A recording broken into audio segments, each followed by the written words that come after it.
Oh, I bet you can hear me now. Can't you? I bet you can hear me now. All right. I haven't caught up over on LinkedIn. Forgive me. I'm going to start again. And I am going to present this.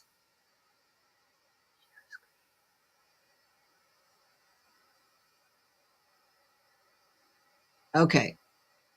Let me know if you can hear me now. You're a little behind me now on LinkedIn. And let me just tell you how much I appreciate this. Oh, dear, dear, dear, dear, dear. She isn't aware. Okay, so everybody just hang on 1 minute. Let me.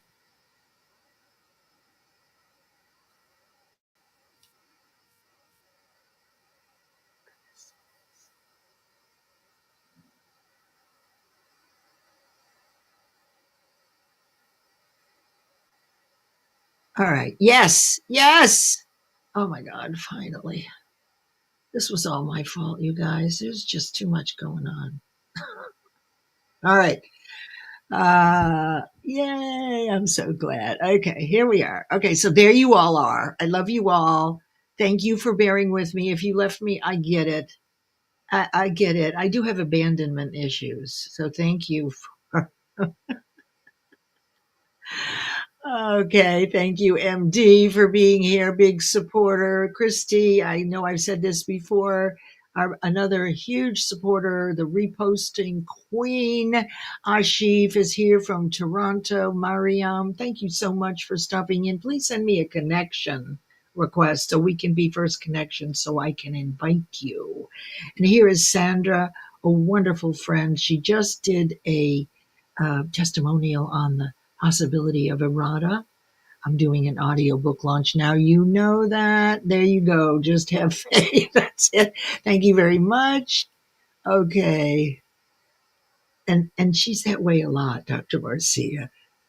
She isn't aware. I was just singing, but I know you guys, and I know that you know nothing is perfect by any means. Okay. So now, if you're still here, now for the good stuff, okay? Since you can hear me. So, what we're going to do is we're going to get into faith. And I'm sorry you didn't hear me. Faith is the only known antidote to fear. We're going to get inside what is faith. How is it developed? We have faith in God or energy or spirit. Most of us do. That's the one faith that we know that we know that we have, and that's perfect faith. Faith goes through a process of development, and that's what we're going to talk about today. And it uses auto-suggestion or self-suggestion. So this is about the concepts in Napoleon Hill's Think and Grow Rich and how to apply them and the stories of people who have applied it to make the point. Now, as I said, when you couldn't hear me, oh my gosh. Every time, and look at you've waited 15 minutes for me who was just speaking into the void. I just so appreciate all of you. And it is a little embarrassing, but you know what? I'm here to give you this information today. And if you've waited, you're going to love this. So faith is the head chemist of the mind. And it is a state of mind. But it does not come automatically. The faith you built in God or energy and source took years. And I talked about your fears. So the way faith is built is through repetition, and there are 3 layers to it. So first we start with expecting something is true. And then as we move along and we see the signs, then we have a firm opinion. But once we've completed the thing that we didn't think we could do or we failed at, we've just now proven for the first time that our fears no longer control us. Now, if you think it's only one time that you have to do this, not true. It's a lifestyle. It's a way of thinking and living. And just by coming here every week, you're going to get a dose of this information. And when you hear it again, you're going to be on a higher level of conscious awareness. You're going to hear things you weren't ready for before. Things that were confusing will start to get clear one at a time. It may not be me. It may be it's a comment that one of you make that the light bulb goes off. So I want to go back just a little bit in the interest of time here. And I've welcomed you all. And I'm so glad. So just let me know if we still, if there's any audio. I know exactly what happened. Okay. Oh, hello, Aaron. I'm so glad you're here. Aaron, I just had 15 minutes of being off mute. And look, there's Chirito. Hi, Chirito, all the way from the Philippines. My goodness, it's nighttime there. And it's early, early, early for you, Aaron. I know that. And Shohadul is here. Hello, Shohadul. So glad that you came today. And let me just make sure. And our darling Carolyn Smith. So I had 15 minutes of being on mute. And so if you're still here, that tells me a lot about you. And I didn't give up. Okay. So you see persistence. This is the sustained effort to induce faith. So of all the principles of success, there are 13, and I've got several collapsed together. You have to have definite purpose, desire, and persistence. If that's all you use, you will succeed. But if any one of these three is missing, the clear, definite purpose that's in the introduction, it's not even one of the principles of success, but I promise you, read this chapter, listen to this lesson over and over until you actually can pick out a goal that will outweigh your fear because you've never done it or you've failed at it. It's crystal clear. It's compelling. You're a tiny bit obsessed about it. You are the one, and you don't give a flip whether you failed or not. Kind of like kids, right? They fall off a bicycle and they get right back on. And you fall off a horse, depending on the injuries and when, you get right back on, right? All right, let's see. Chirito, okay, just checking the comments. Thank you guys all for being here. Let me see. Yes, my lady, getting ready to head back to Calgary. That's a Canada person that loves us. And we love Canada too. Thinking like that brings things into focus. Yes. You see, very often we take on a lot of things because it's a sensory overload. Oh, isn't that interesting? Okay, so that was LinkedIn, which was so weird. Anyway, so you have to have a definite purpose. That's in the introduction. Don't do any of this unless you don't pick a goal. Some of you have. Actually, only about 2 or 3 out of 100 actually achieve their goals consistently. My experience, I have 500 people who went through up to many 12-week sessions, 65 of them over 17 years, and 500 of them achieved their goal without knowing how or had failed at it before by studying with me. So it isn't just this. I've been in personal development for over 25 years. So I've studied quantum physics, metaphysics, and so my hybrid program of universal law is built on top of Think and Grow Rich, and then on top of my mentor and who certified me in this work, Bob Proctor, who spent 50 years working on it, and I've spent 17. So right now, what I offer when I do my 12-week program is all of it. And it's how I've achieved all the things I wanted, pretty much. Have I had downs? Well, of course. But remember that every down and horrible experience that you have, the universe will send you the exact opposite. You just won't know when. So when bad things happen, look up. Watch for people and opportunities because you've earned it. It's part of the law of the universe. Every down will be matched with an up.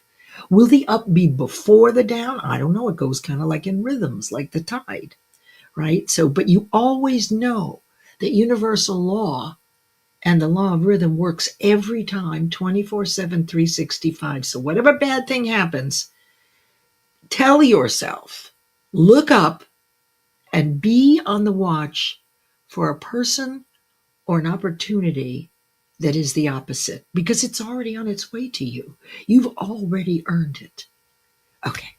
So then desire, once you have that, It's the starting point of all achievement. You are so in love with it. You don't care what anybody says. You don't tell everybody because there are naysayers, but you're so compelled. You've been thinking about it. It's so clear. You know what the impact is on other people, on yourself, on your family. Is it money? Is it philanthropy? Is it a trip somewhere with your family? What is it that compels you to do one goal this 12 weeks? And then we'll follow it and do these things, and you'll watch this happen for yourself. The reason we only do one goal is so that you get the process and you can repeat it, because haphazard or sporadic results does not build momentum in your business, nor does it build confidence. You see, my friends, confidence grows in direct proportion to its use. And how does it get used? Through setting and achieving things you've never done before. Every time, not now and then. So that's how momentum is built. So once you get this and you've gone through it, then you can repeat it. Repetition is the first law of learning. Okay, let's get into this. Oh, we're so late. All right, you ready? Everybody ready? So then after that comes these, and we'll follow your goal all the way through. Okay, so as I said, repetition is the first law of learning. Faith takes time. You can have faith in something negative or positive. There's a story about the criminal. The first time, well, let's just say you know somebody who likes to snitch things off a table at a restaurant. Ever known anybody who wants to take the salt and pepper shaker or takes the sweet and low, right? Even though that's a kind of not a big crime, they aren't yours. They're yours to use as you wish. So once you start doing it, it becomes easier and easier. And I'll tell you a funny story. I think my father used to do this, and maybe my mother too. If they saw some, I don't know, that shows you I'm a stickler for virtues and values now. I don't steal anything. I don't need to. I don't want to. I have a sweet and low. And if I don't have one and they don't have one, I'll drink my coffee black. That's kind of where I am right now. But when I was little, we went to a very fancy restaurant with about 15 people with heavy silver, and we were the little kids with my cousins, etc. And we were bored to tears. I mean, the meal was going on. It was all lush velvet and like I said, mostly parents, but the kids all sat together. And I decided that I was going to pull a whole table setting without anybody knowing. So the first thing I did was pulled off a fork and put it in my lap. And the kids are all giggling because they know what I'm doing. Well, it wasn't long before I had 2 forks, a knife, 3 spoons, and a butter knife in my lap. Very proud of myself. No one noticed until my mother looked over. She said, "Okay, now put them all back." So let's look at the Stockholm Syndrome. You could look this up yourself. I was in San Francisco when this happened. I was a newlywed of a year, and Patty Hearst, who was the granddaughter of William Randolph Hearst, the publisher, was kidnapped by the Symbionese Liberation Army, the SLA. And this was a group that brandished rifles, and they had their reasons. This was a tumultuous time, very much like the way times are now.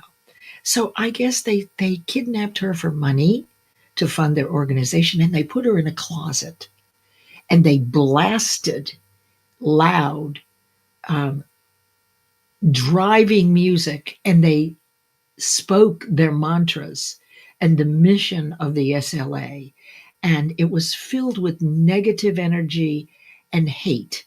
Right? I mean, it was a low vibration, my friends, very low. Well, in a very short amount of time, under this duress, with this constant feeding into her conscious mind, music, sound, and negative vibration, within a few weeks, she brandished a rifle and went out on the streets with them. So this is, as you can see, it's a coping mechanism to align with your captor. And you've heard of this before. The infusion into your conscious mind of this negativity works just like what happens over time, only it's really intense and it impresses into your subconscious a belief. Perfect faith. So that gives you an indication of what's going on. You see, your subconscious mind is where your fears are, and it's not really thinking, it's when you react. When something happens that reminds you of something awful that's happened to you. And that's what happens when we go to do something we've never done before. You know, our inner fear is going to say, yeah, well, Leslie, you failed at that, or you've never done that before. And those voices are strong, they're practiced. Every time we remind ourselves of something fearful that happened, the low vibration comes in and we feel just as awful as we did when we were 6, 7, or 8. That's the power of not thinking, of reacting. But our work is to break down and understand the process to counter this, because only one thought will prevail. We want our conscious mind to say, wait a minute, I've disproven this one before. That is no longer true. That's conscious awareness. But you can't do it until you step through your fear and you create faith in your ability and your deservability. So that's what I wanted to share with you. And she was rescued. You can look it up, but this is the negative side. This has been in armies, and brainwashing is nothing new. But we are taking the process and building faith on the conscious side. We're actually using the transmutation of radiant energy, which is taking an idea, which is thought energy, pulling it through this 12 weeks or whatever amount of time, and turning it into physical form. Okay, let's go on. Now, something good. Okay. So, Gandhi, you know about Gandhi, right? You know all about him. Okay, this man didn't have anything. And he was able to bring millions of people together, the largest consortium of, let's say, peace, people for peace, and literally changed the country. Now, I haven't done as much study this time with Gandhi, but just know the man didn't have anything. He didn't have a pot to pee in. Look at how he's dressed. But you know the story about Gandhi when somebody came to him while he was on his hunger strike, and he was going to let himself die for this, for the peace between two factions in his country. And one of them, the father, came over and saw Gandhi and said, I've killed the father of a child from the other side. What do I do? I can't live with myself. And basically what Gandhi said, you raise that little child as though he was your own. So are you the next Gandhi? You don't need a penny. Are you to support people in mental health and neurodiversity? I'm here. My purpose is to provide this information in a simple, easy to apply form so that you will get it on a cellular level and you can turn around and help other people. There's a process of assimilation, as you know, in your own field. You can get this, but do you get it on a deep enough level, which takes time to teach someone else or to explain it? It took me a long time to get this. And I've spent a lot of years on it. And I did a lot of reading and studying, but over the last 15 years, I've studied this one book the most. And it's about 20,000 hours. So let me see what Sandra has to say. Oh, first, let's just see what Ashif has, a short one. You make the right decision. Sometimes you make the decision right. Oh, okay. Thank you. I love that. Sandra says, reveals how our mind will sometimes adopt new identity to survive. That's how powerful, right? Fear can mold us into something we're not. Exactly. Exactly right. That's what we're doing here. This is the actual process that I'm showing you. All right. So the point here is, and I want to see what I have next. Let me just look at something here for just a second.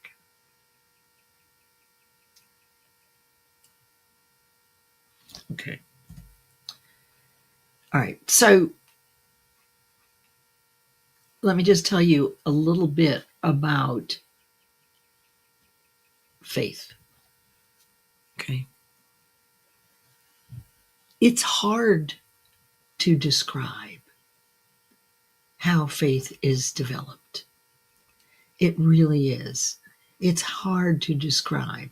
But what I can tell you is, as best as I can, this is the process that you must go through. First, you have to have a definite purpose. Remember, it's something you want very much. It might only take 12 weeks, but you've never done it before. Not this way, or you've failed. It's so compelling. You're so sure you're the one. You don't even know why. Perhaps it was imagination. You got this wild idea out of the blue. Wild ideas are great, but before you do anything when you get a wild idea, take 2 steps toward it. Because the action will overshadow the fear temporarily. And the fear is the worst when you first come up with the idea. It comes back, and then you just remind yourself, well, why am I doing this? Oh, yeah, now I remember. But as we get down the road, sometimes we think, oh, why did I do this? There's too many obstacles, right? But here's the thing. There are laws of achievement that I've developed.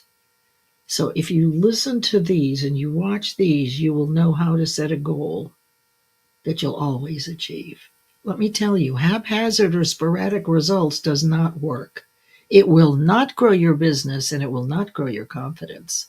So you have to be smarter. This is your strategic mind. In fact, your conscious mind has 6 spiritual warriors or mental muscles that when you develop them, like we're doing here, they stand guard over your conscious mind. And if you think something negative, they can bat it down. You can overwrite and outweigh your fears with these spiritual warriors and their muscles that grow in direct proportion to their use. How is it used? Through repetition, over and over and over again. And every time you get a new epiphany. So you really do yourself a service by not moving ahead in the book and going back and watching any one of these again. Now, during a 12-week period or whatever period it is, you're going to start with expectation. And say, all right, I'm going to try this goal. Let's see what Leslie's saying. Is it possible? No one ever taught us how to set goals. Our teachers didn't know. Our parents' teachers didn't know. They said we had to set goals, but nobody that I've met in 17 years has ever taken a class in any school on how to set goals.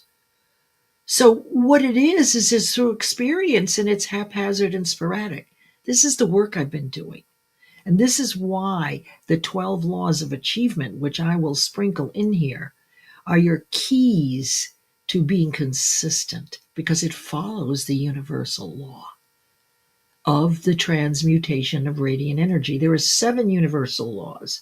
This one is the one that tells you exactly how to take your idea and turn it into physical form. Your idea for $1 million to open an orphanage, and then the money comes to you. Okay? So from unexpected sources. So the first thing is you have an expectation. You're going to give it a whirl. Okay? Now, as you move through these things, you've built desire, you start to see the world through the prism of your desire, right? What happens with your goal while you're in faith and developing faith is about halfway through. For me, it would be 6 weeks. For any 12-week goal, you'll start to notice something. because your cause in the matter of your life and what you want is already moving toward you at the vibration you hold, the excitement you hold. So if you're sitting on the couch, your goal sits on the couch. If you get up and you're in action, it gets up and you're in action. So the velocity with which your cells vibrate is the amplitude that that thing that's coming to you will have. So it's already on its way to you. And what happened? How do you know? Halfway through? Because all of a sudden these so-called coincidences show up. But of course, or miracles. Of course, we didn't know how it worked, so we call it coincidence and miracles. But what if I told you that we're co-creators and we're the source? We caused the people to come to us. This is why you don't set out all your steps to your goal. First of all, when you start with a goal, you're at one level of conscious awareness, but you're learning all the time and your perception is expanding and growing.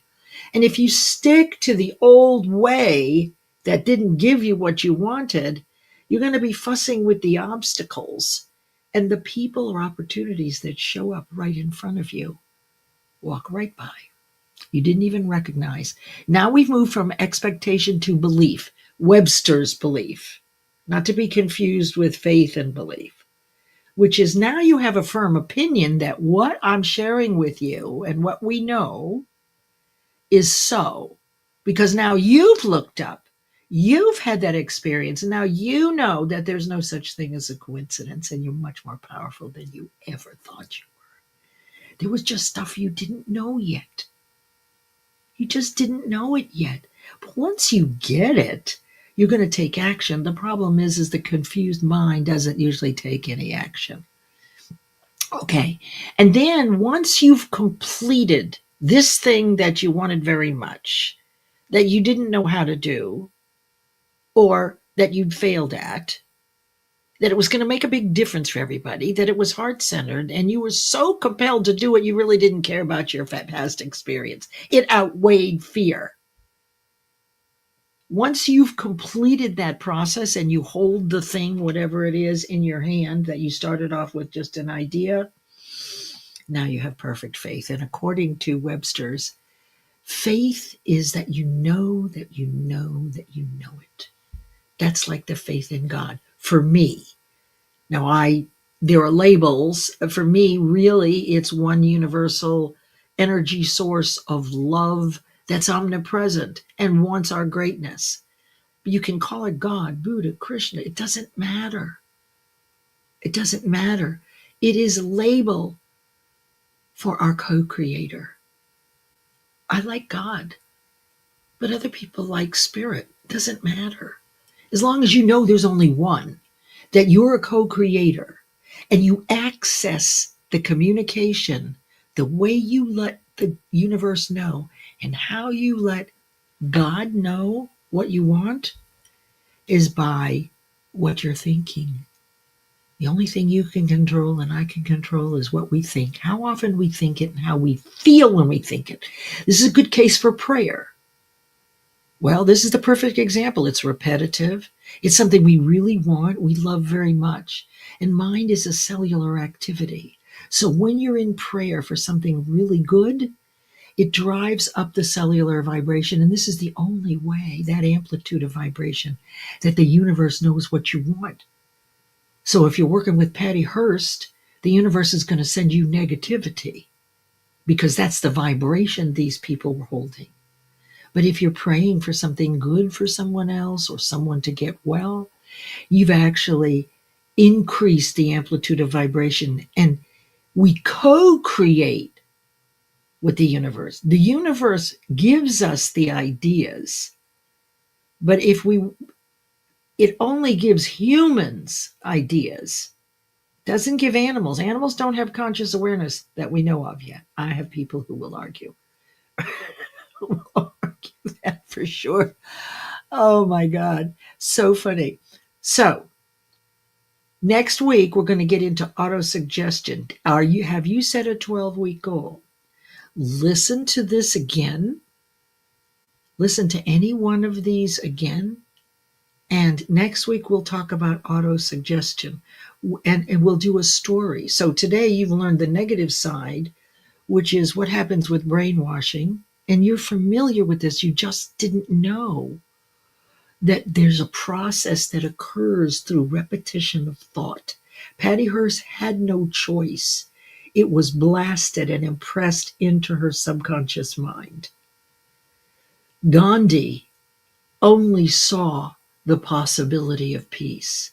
He didn't worry he didn't have food. He didn't worry that he didn't have clothes. He didn't worry about any of that.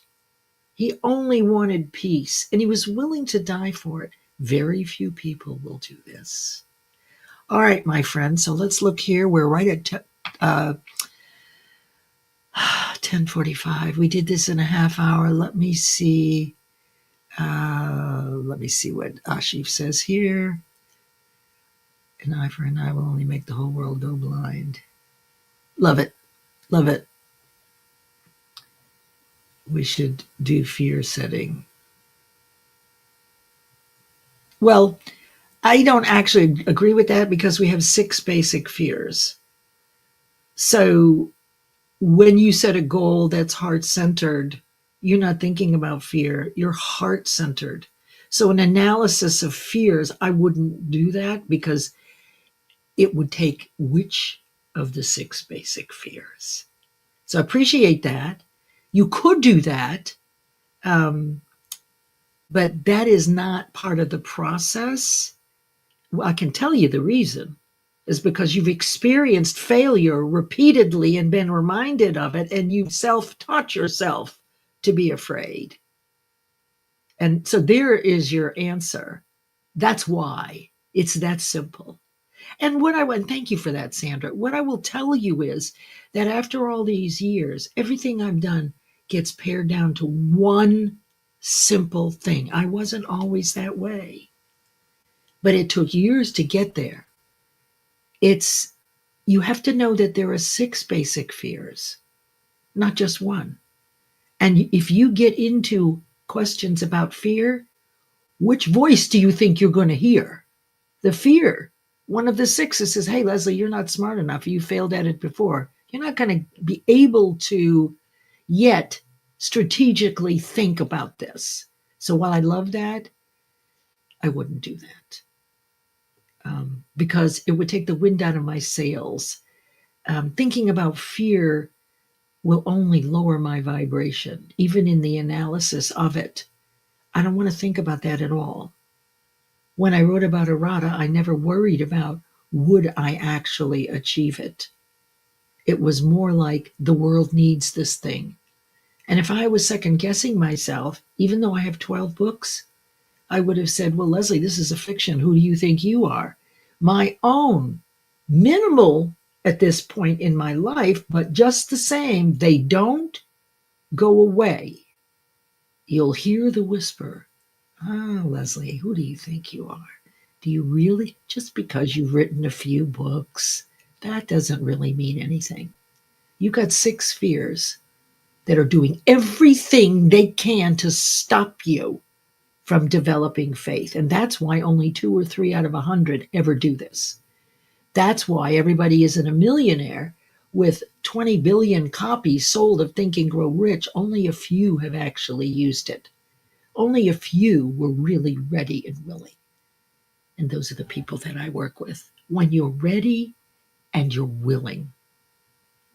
Okay, the only other thing I will say here is the audiobook is doing well. Let me just show you tonight. I want you to know, in case you're available.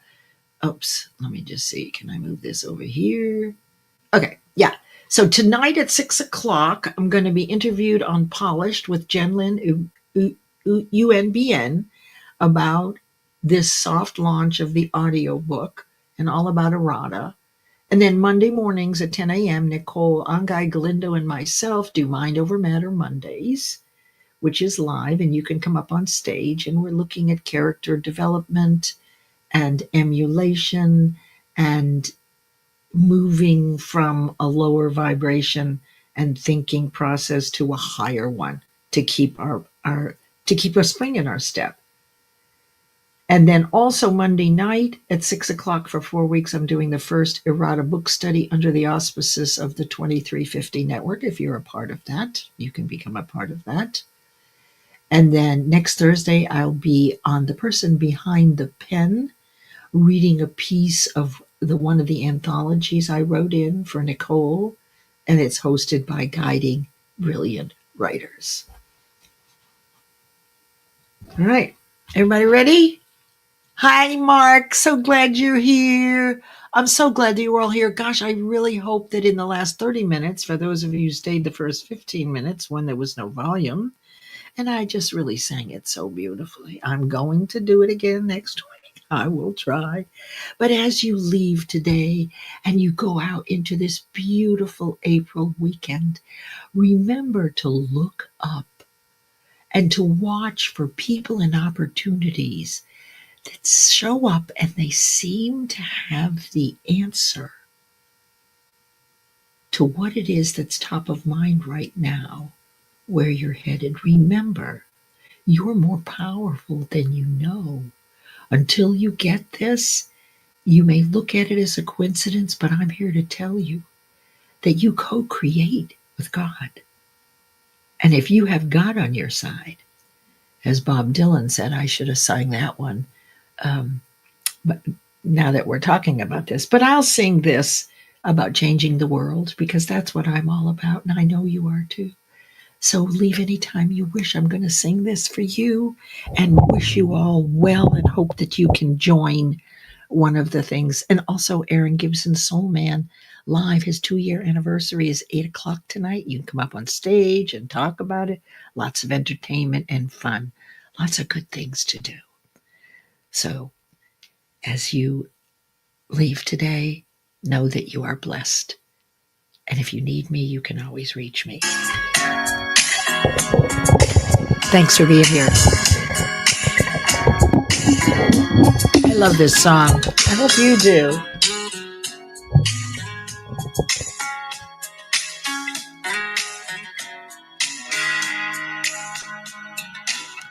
If I could reach the stars,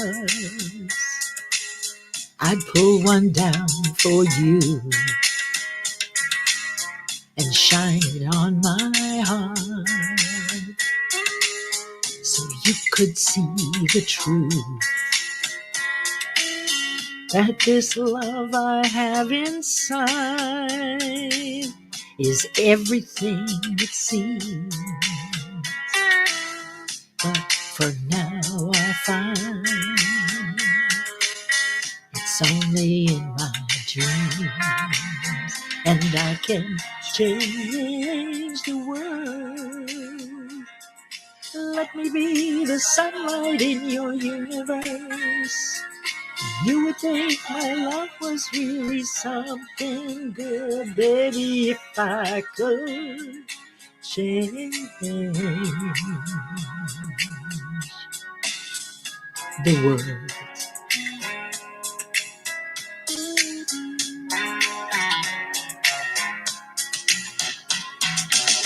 And if I could be a queen, even for one day, I'd take you as my king. I'd have it no other way. And our love would rule in this kingdom we've made. Till then I'll be a fool, wishing for the day, and I can change the world. I can be the sunlight in your universe. You would think my love was really something good, baby, if I could change the world. Maybe if I could change the world. You heading out? What's on your schedule for this weekend? I'm going to go get myself an electric scooter. I could change this world. I would be the sunlight in your universe.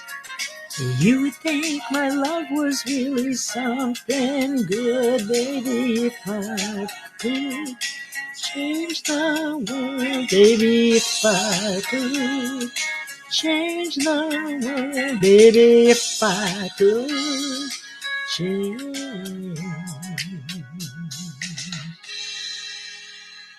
the world. Thanks, everybody.